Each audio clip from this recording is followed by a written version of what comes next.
자, 하나님은 아브라함을 부르셔서 복을 주시고 그리고 복의 통로가 땅의 모든 민족이 너로 말미암아 복을 얻을 것이니라 이 약속의 말씀을 주셨습니다.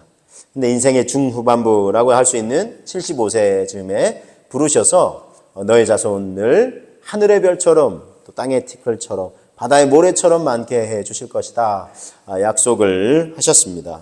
자, 그런데 이 약속을 하신 이후에도 10년이 흘러가는데도 이 약속이 이루어질 아무런 기미가 보이지 않는 것입니다. 자, 그래서 아내 사레가 여종 하가를 주어서 자녀를 낳게 하는데 그 이름이 이스마엘이 그래서 이제 태어나게 되었습니다. 자, 그래서 하나님은 그래서 이제 이스마엘을 통해서 이 약속을 이루시려나 보다 싶었는데 하나님께서 다시 한번 아브라함이 99세 때에 나타나셔서 당신을 전능하신 하나님으로 계시하시고 자녀가 있을 것이다. 아내 사라를 통해서 자녀가 있을 것이다 말씀을 하셨습니다. 우리 말씀을 통해서 한번 확인하기 원합니다. 창세기 17장 1절 그리고 이제 말씀인데요. 아브라함이 99세 때에 여호와께서 아브라함에게 나타나서 그에게 이르시되 나는 전능한 하나님이라 너는 내 앞에서 행하여 완전하라. 내가 내 언약을 나와 너 사이에 두어 너를 크게 번성하게 하리라. 이렇게 말씀하셨습니다. 전능하신 하나님, 인간으로는 불가능해 보일지 모르지만 능히 이루실 수 있음을 약속하셨고요. 다시 한번 이렇게 정말 너로 크게 번성하게 하리라 하시면서 이름을 바꿔주세요. 그래서 5절을 보시면 이제후로는 너의 이름을 아브라함이라 하지 아니하고 아브라함이라 하리니 이는 내가 너를 여러 민족의 아버지가 되게 함이니라 이렇게 말씀하셨어요. 여러분 아브라함의 이름을 바꿔주셨어요.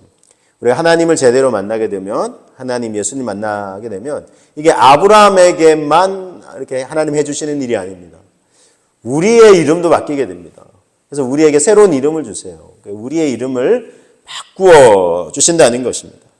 자, 여러분 우리의 이름을 바꿔주신다 그랬는데 먼저 아브라함을 다시 한번 되새겨보면 먼저 아브람이었습니다. 아브람은 무슨 뜻일까요?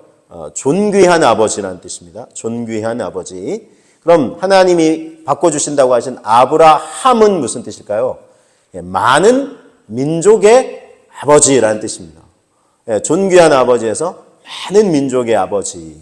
하나님의 약속이 실현될 때 많은 민족의 아버지가 될 것이다. 이렇게 바꿔주셨는데 아브라함만 바꿔주신 게 아니에요. 아내의 이름도 바꿔주셨습니다. 우리 17장 15절에 보시면 절이 좀 틀렸는데 17장 15절입니다. 하나님이 또 아브라함에게 이르시되 너의 아내 사레는 이름을 사레라 하지 말고 사라라 하라 그랬어요. 사레에서 사라로 바꿔주셨는데 사레는 무슨 뜻일까요? 공주, 왕비라는 뜻입니다. 그런데 그러면 사라는 많은 민족의 어머니라는 뜻입니다. 그래서 많은 민족의 아버지, 많은 민족의 어머니라는 이름을 이제 새롭게 주셨는데요. 왜 이름을 바꾸어 주시는 걸까요? 여러분, 왜 이름을 바꾸시는 걸까요? 그것은 우리에게 기대하시는 바가 있다는, 그것을 새로 바꾸어 주신 이름에 담아 두신다는 거예요. 사실 바꾸기 전 이름도 너무 좋아요.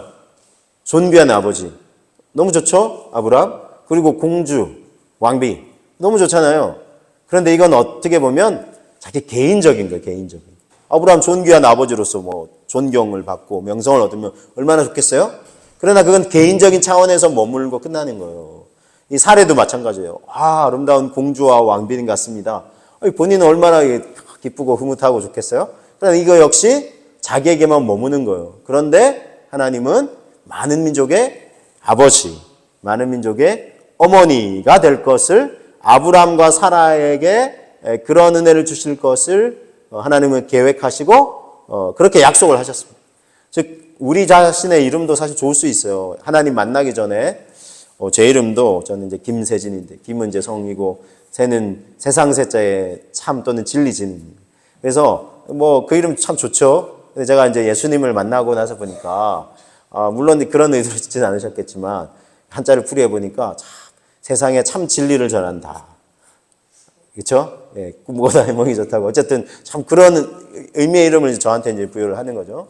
그래서 실제 제가 또 주님을 만나고 제 인생 여정을 주님께 맡겨드리고 기도할 때 너는 그런 인생이 되면 좋겠다. 그리고 하나님께서 정말 그런 기대치를 저에게 이렇게 담아 두신 것 같더라고요. 그래서 세상에 참 진리를 전하는 인생. 저와 여러분에게도 하나님이 이 아브라함과 사라뿐만 아니라 하나님의 기대치를 담은 새 이름을 주신다는 거예요. 자, 그렇다고 뭐 가톨릭에서 하든 뭐 우리가 세례명이 뭐 새롭게 필요하다 이런 의미는 아닙니다. 우선 보편적으로 각 개인을 향한 하나님의 기대치는 다 다르겠지요. 자, 그래도 보편적으로 우리가 우리 예수님을 딱 믿을 때, 하나님을 믿을 때 주시는 이름이 있어요. 우리에게 바뀌어지는 이름. 그게 뭐냐면 그리스도인이라는 이름을 우리는 일단 얻게 됩니다. 자, 이게 사도행전을 통해서 사도행전 11장 26절 하반절에 제자들이 안디옥 교회에서 이제 바울에서 양육을 받은 제자들이 안디옥에서 비로소 그리스도인이라 일컬음을 받게 되었다 그랬어요. 그리스도인 뭐 각자 이름이 있겠지만 그리스도인이란 이름을 얻게 된 거고 사람들이 저 사람 그리스도인이래. 저 사람 그리스도를 믿는 사람이래. 그리스도인이란 뜻은 그리스도를 믿는 사람. 그리고 그리스도는 누굽니까? 예수 그리스도. 이 그리스도라는 이름은 오직 예수님에게만 붙여질 수 있는 이름이에요. 왜냐하면 하나님께서 택하여 기름 부으신 자, 무엇을 위해서요? 구원을 위해서, 인류의 구원을 위해서 택하신 존재라는 거예요. 예수 그리스도께서 구약에서는 이제 메시아라는 단어를 쓰고 신약에 이제 헬라어에서는 그리스도라는 이름을 쓰는데 오직 예수님에게만 이제 이 지칭을 이제 쓰게 됩니다. 그래야 돼요. 근데 내가 그리스도요 하는 사람들 있죠? 100% 이단입니다. 이 그리스도라는 표현은 하나님이 인류의 구원을 위해서 택하신 존재인데 예수님에게만 이 호칭을 붙여야 돼요. 근데 뭐 사람이 본인의 죄 문제도 다루지 못하면서 본인의 인생도 어찌하지 못하면서 다른 사람의 인생을 구원하겠노라 하면서 이름을 갖다 쓰면 안 해요. 이 이름은 오직 예수님께 붙여지는 이름이고 자 그래서 우리가 예수님을 그리스도로 믿고 고백하게 될 때 예수님이 죄와 사망의 권세에서 평생 얽어매여서 고통당하는 인류를 죄와 사망의 권세에서 구원해 주실 분이십니다. 이 고백이 이제 예수님은 그리스도이십니다. 이런 뜻이거든요. 그래서 예수님을 그리스도로 믿는다는 것은 우리가 그리스도인이 된다는 거예요. 예수 그리스도께서 우리 안에 이제 거하신다는 거예요. 하나님의 영으로. 그래서 우리의 주인이 되시고 우리는 그리스도인이라는 이름을 얻게 되었습니다. 그래서 우리는 그리스도 안에서 새로운 피조물이 되었어요. 그래서 우리를 그리스도인이다, 크리스찬이다 이렇게 이제 칭하는 것은 우리가 새 이름을 얻게 된 것입니다. 이제 새로운 삶을 기대하시는 것입니다. 여러분에게 한번 소개해드린 적이 있는데 나폴레옹 황제의 지휘 아래 전 유럽을 이제 정복을 하려고 했죠. 근데 이제 그 군대에서 있던 이제 군사 중에 우리도 그렇지만 이제 이름이 똑같은 사람들이 있어요, 그렇죠? 동명이인이다 이렇게 하는데 이 황제와 같은 나폴레옹이라는 이름을 가진 군사가 있었어요, 병사 중에. 그런데 이 병사가 아주 막 안 좋게 너무 막 이름이 막 오르락내리는 거예요. 왜냐하면 뭐 거짓말을 인삼고 뭐 이렇게 잠깐 뭐 쉬고 할 때 서로 뭐 이렇게 같이 올려서 놀기도 하고 하는데 어찌 그렇게 사람을 잘 속이고 거짓말을 일삼고 하는지 안 좋은 소문이 널리 퍼지다 보니까 이게 이제 나폴레옹 황제의 귀에까지 이제 들어가게 된 거예요. 그래서 당장 잡아오라고. 그래서 다 그 앞에 무릎을 꿇리고 막 근데 불쌍히 여겨달라고 이제 호소를 하죠. 그러니까 주변에서도 지금 뭐 병사가 또 한 사람 한 사람에도 아까운데 이렇게 황제의 자비를 베풀어 달라고 이렇게 이제 요청을 하고 하니까 이 나폴레옹 황제가 그 병사에게 이렇게 얘기해요. 너는 두 가지 중에 하나를 반드시 선택해야 돼. 그것은 너의 이름을 바꾸든지 아니면 너의 삶을 바꾸라. 똑같은 이름을 쓰는데 계속해서 이 나폴레옹이 안 좋은 이름으로 이제 계속 이제 회자가 되니까 이름을 바꾸든지 아니면 삶을 바꾸라는 거예요. 우리에게 대등되는 겁니다. 우리가 그리스도인이다라고 칭함을 받으면서 우리가 그에 합당한 삶을 살아가지 못한다면 사실 우리는 이름을 바꾸든지 아니면 우리의 삶을 바꾸려는 노력을 해야 되는 것입니다. 그래서 여러분 그리스도인들이요 구원은 어떻게 보면 우리의 어떤 행위나 노력으로 우리의 공로로 받는 게 아니잖아요. 하나님의 은혜로 받죠. 그래서 이 은혜 의식이 잘못 이렇게 오용이 되면 우리의 인생도 그냥 막 살아도 그냥 은혜 아니냐고요. 하나님의 은혜로 이렇게 뭐 내가 죄인인데도 하나님 나를 구원해 주시고 천국 백성 되고 얼마나 감사하냐고 하면서 그런데 삶을 그에 합당한 삶을 살아가야 되는데 그거는 그냥 은혜의식에 묻혀서 착 뒤로 밀려버리는 거예요. 이것도 여러분 바람직하지 않습니다. 이게 건강한 구원을 얻은 성도의 믿음과 삶의 모습이 아닙니다. 그래서 우리가 이 새로운 이름을 얻었다는 것은 그만큼 우리를 향한 하나님의 기대치가 담겨 있다는 것입니다. 그래서 하나님은 우리의 이름을 새롭게 이제 바꿔주셨고, 그것은 곧 우리의 삶도, 우리의 인생도 그 이름에 합당한 모습으로 바뀌어야 함을 말씀하시는 것입니다. 그래서 여러분, 저와 여러분들이 이 새 이름을 주시는 의미를 잘 되새기실 수 있기를 주님의 이름으로 축복합니다. 자, 하나님은 우리의 이름을 바꾸어 주시는데, 동시에 이름이 바뀐다는 것은 또 무엇을 의미하냐면, 두 번째인데, 우리의 신분이 바뀌는 것을 의미합니다. 그래서 우리의 신분을 바꿔주세요. 자, 우리의 신분이 어떻게 바뀌냐면, 요한복음 1장 12절, 영접하는 자, 예수 그리스도를 구원의 주로 영접하는 자, 곧 그 이름을 믿는 자들에게는 하나님의 자녀가 되는 권세를 주셨다 그랬어요. 여러분, 우리는 하나님의 자녀가 되는 거예요. 하나님의 자녀의 신분을 얻게 되는 것입니다. 그래서 자, 그리고 뿐만 아니라 또한 우리는 빛의 자녀들이 됩니다. 데살로니가전서 5장 5절을 쉬운 성경을 소개해드리면, 여러분은 빛의 아들들이며 빛의 자녀들이며 낮에 속한 사람들입니다. 그러니까 환한 낮에 속한 사람들이라는 거예요. 우리는 결코 어둠과 밤에 속한 사람들이 아니라는 거예요. 어둠과 밤에 속했다. 이게 무슨 의미입니까? 죄악과 쾌락과 탐욕에 젖어서 살아가는 거예요. 그러니까 이런 사람들이 아니라는 거예요. 이제 우리의 신분은 빛의 자녀들이라는 거예요. 하나님이 환한 빛을, 생명의 빛을 우리에게 비추어 주셨어요. 그래서 그 빛이 우리에게 있어요. 그러면 더 이상 어둠에 속한 일을 해서는 안 되는 거죠. 그래서 우리 성 어거스틴 같은 경우는 이렇게 막 어둠에 속한 정욕과 쾌락에 젖어서 정말 청소년 시절 청년기를 보내다가 하나님의 말씀에 완전히 굳건해져서 그의 인생이 변화되는데, 어둠의 일을 벗고 빛의 옷을 입어라라는 그 말씀 앞에 완전히 그의 삶이 로마서 13장에 있는 말씀으로 그의 삶이 새롭게 변화를 맞이하게 됩니다.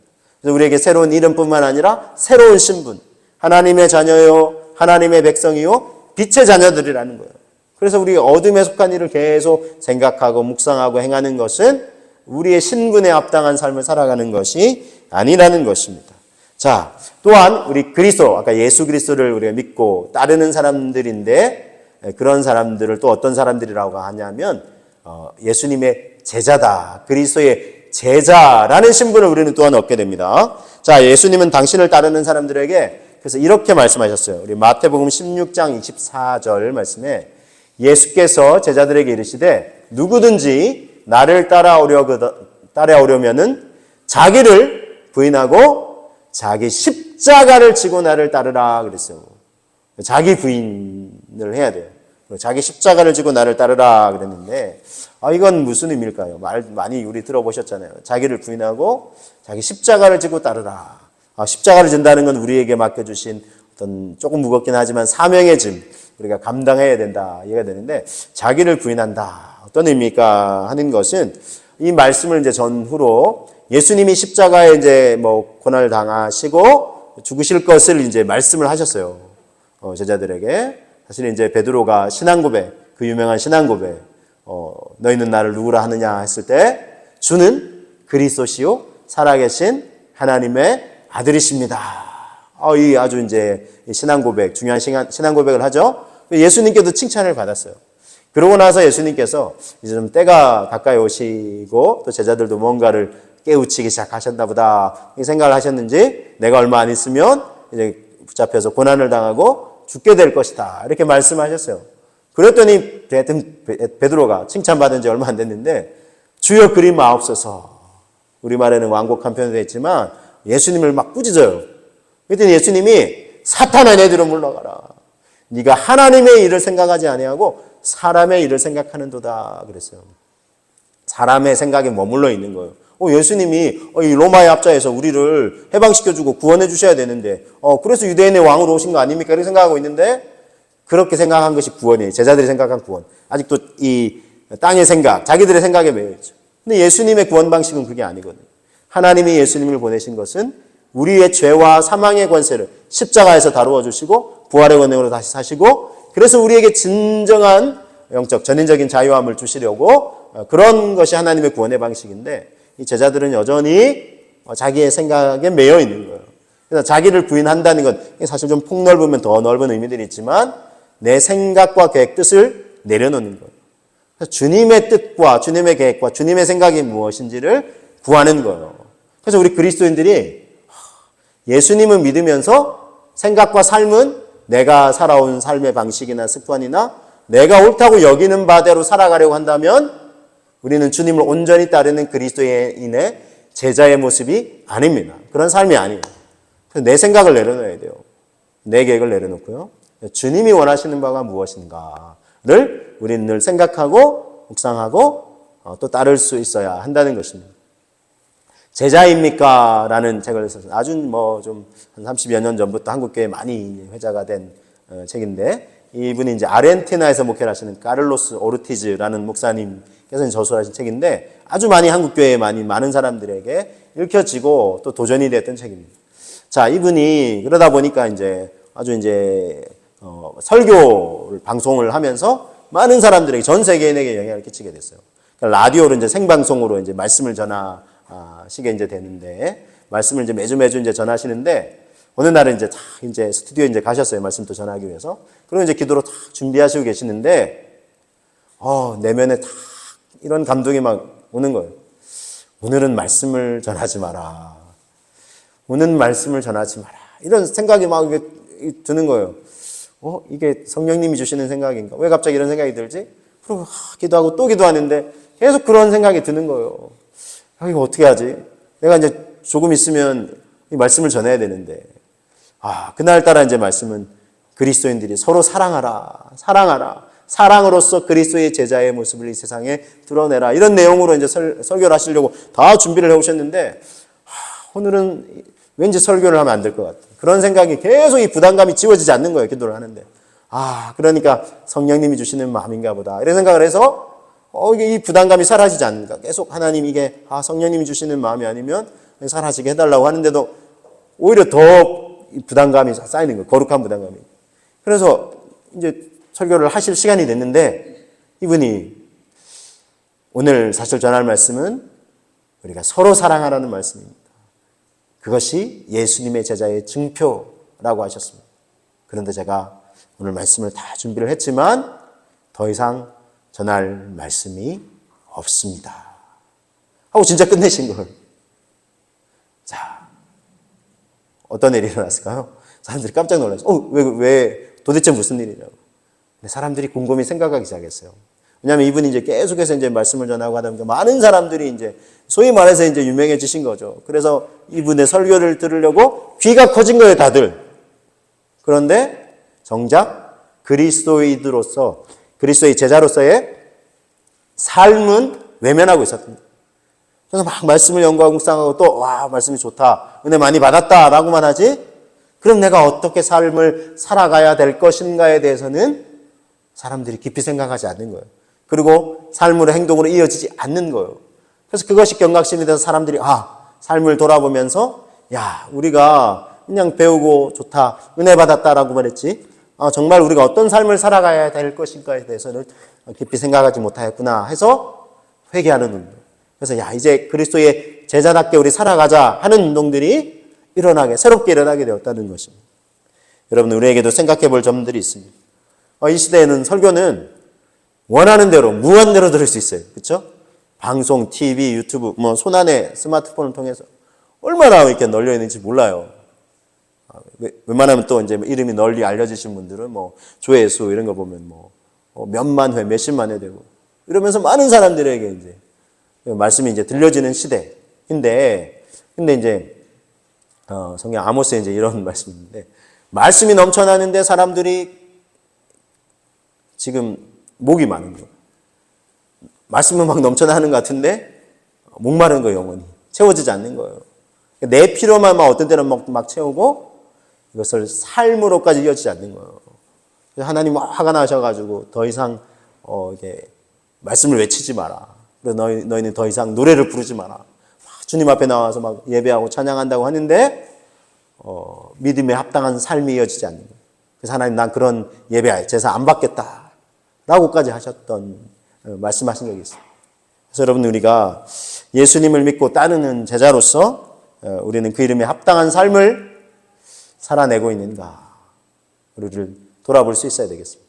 누구랑 할 것 없이 우리가 말씀을 들을 때 이런 경향이 있어요. 야, 이 말씀은 저 김 집사가 들으면 다 좋겠는데 이런 생각을 하는 거예요.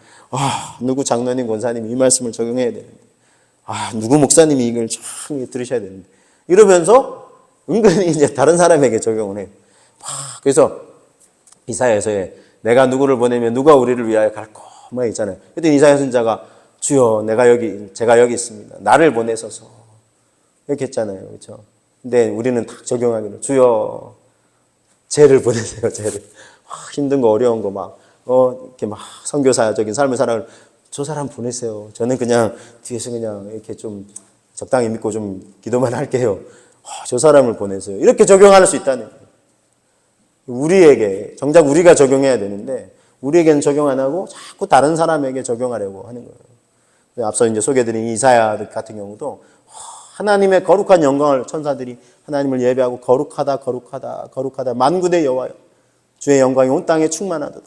근데 자기의 삶을 돌아보니까 너무나 이 죄와 악으로 가득 찬 자기의 모습, 특별히 막 입술이 막 부정적인 말을 많이 했던 것 같아요. 하나님 기뻐하지 않는 말을 많이. 그래서 내가 입술이 부정한 자 중에 거룩하신 하나님을 배웠다. 나로 이제 망하게 됐다. 했는데 이게 이제 물론 환상으로 이제 보게 됩니다. 주의 천사들이 주의 제단에 다 이 숯불에서 나무 고챙이 하나를 가지고 와서 그의 입술을 정결케 한 다음에 아까 이제 부르시는 말씀. 내가 누구를 보내며 누가 우리를 위하여 갈고. 왜냐하면 하나님의 말씀을 백성들이 들어야 되는데 전할 사람이 필요한데.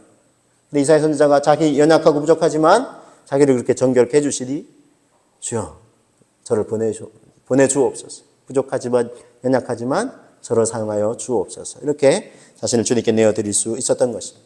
그래서 우리가 어차피 내가 말씀대로 살기도 힘들고 그래서 저분은 저렇게 대단한 믿음과 삶을 살아가고 이렇게 존경하는 마음이 있으면서 동시에 나는 어차피 안 돼.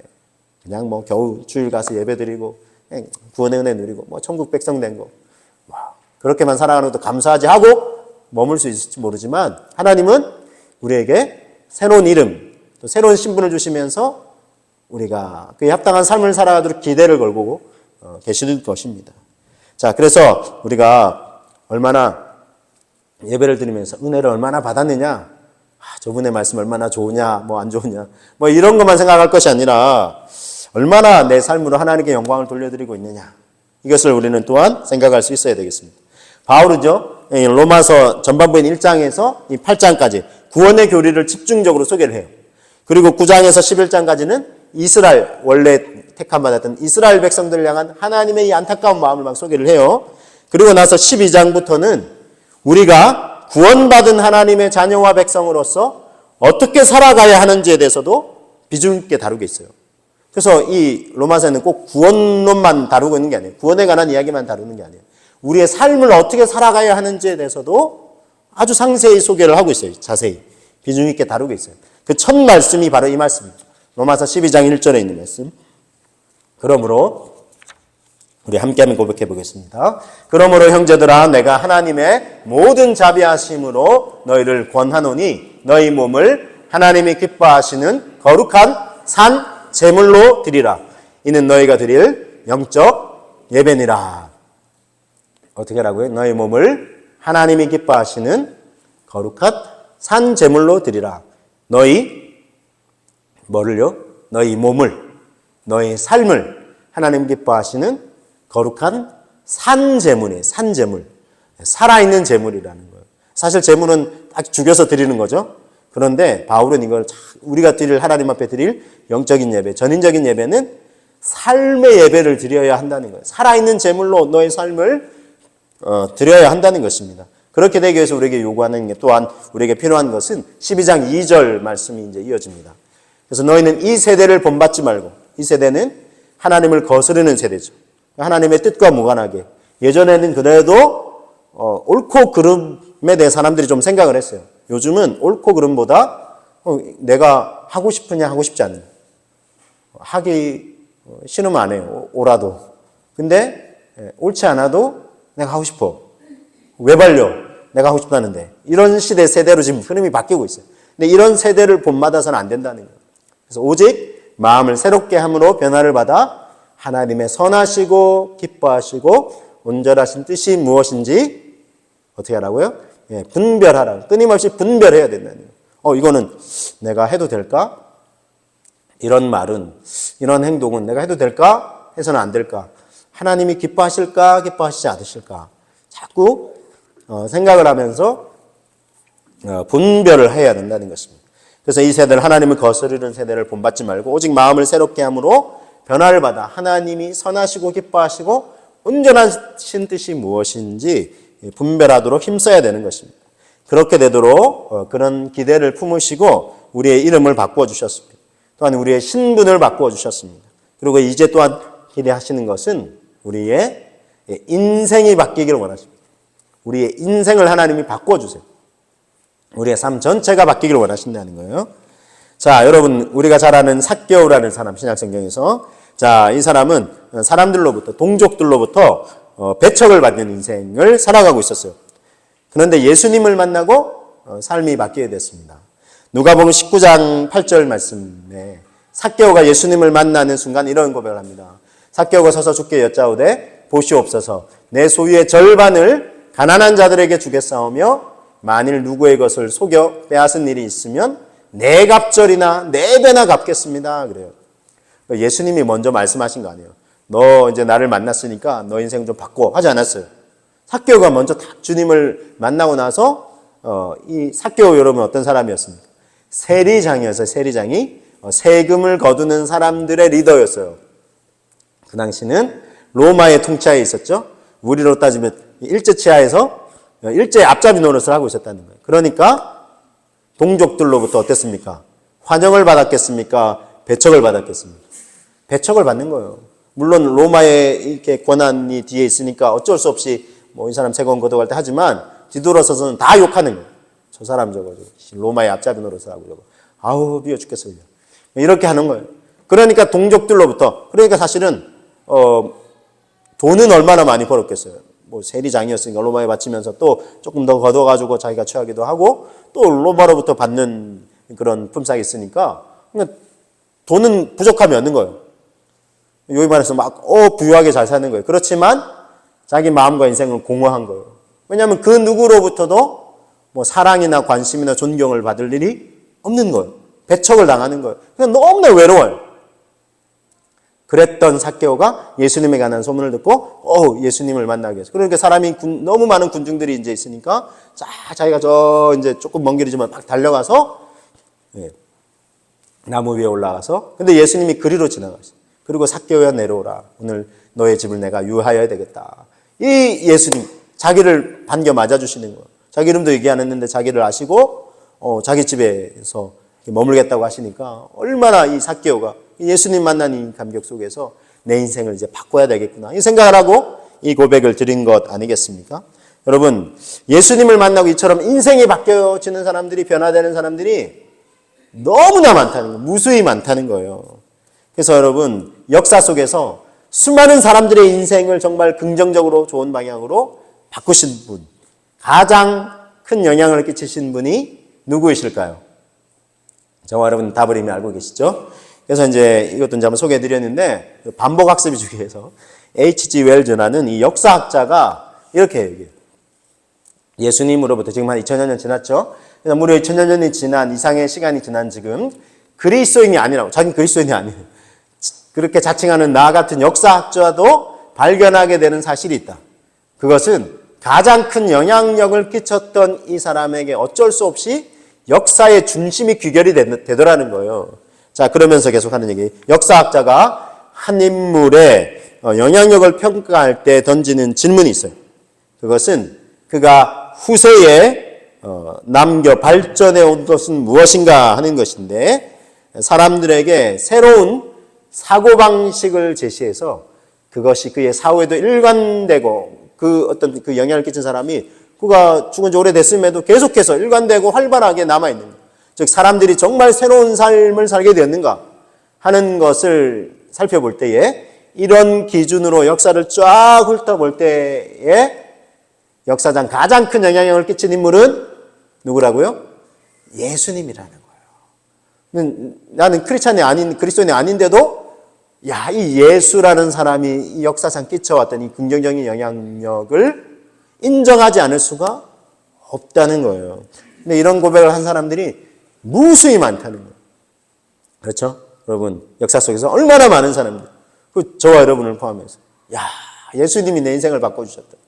나의 언어 습관과 나의 말과 나의 생각과 행동, 이렇게 정말 무가치한 삶을 살면서, 무의미한 삶을 살면서 나는 다른 사람들에게 피해는 안 끼친다고 하면서 나만을 위해 살았지만, 그러나 이제 나만을 위한 인생이 아니라 많은 사람들에게 구원과 복의 통로로 살아가야 되겠구나. 아브라함처럼 많은 민족의 존귀한 아버지지만 하나님이 기대하신 바는 너는 많은 민족의 아버지. 공주와 왕비 같은 살의 이름이었지만 사라로 많은 민족의 어머니가 되라고. 우리의 인생을 그렇게 정말 많은 사람들에게 영향을 끼치는 인생으로 바꾸어 주시는 것입니다. 그래서 여러분, 예수님이야말로 역사상 가장 큰 영향을 끼친 인물이라 평가할 수밖에 없는 이유. 왜냐하면 예수님은 많은 사람들의 인생을 어둠에서 빛으로 바꾸셨기 때문입니다. 그리고 여러분, 인류 역사의 분기점이 되는, 우리가 BC, AD라고 표현하잖아요. 이거 아세요, 여러분? BC 알고 계시는데 제가 여러분에게 한 번 더 소개해드리겠습니다. 인류 역사의 분기점이 돼요. BC는 영어입니다. Before Christ. 그래서 예수님 이전이에요. 그리스도 이전. 크라이스트는 예수 그리스도의 영어의 표현이잖아요. 그리스도 이전이 BC예요. 역사가 지금 대부분의 나라들이, 수많은 나라 민족들이 이 BC와 AD를 사용하잖아요. 지금 몇 년이죠?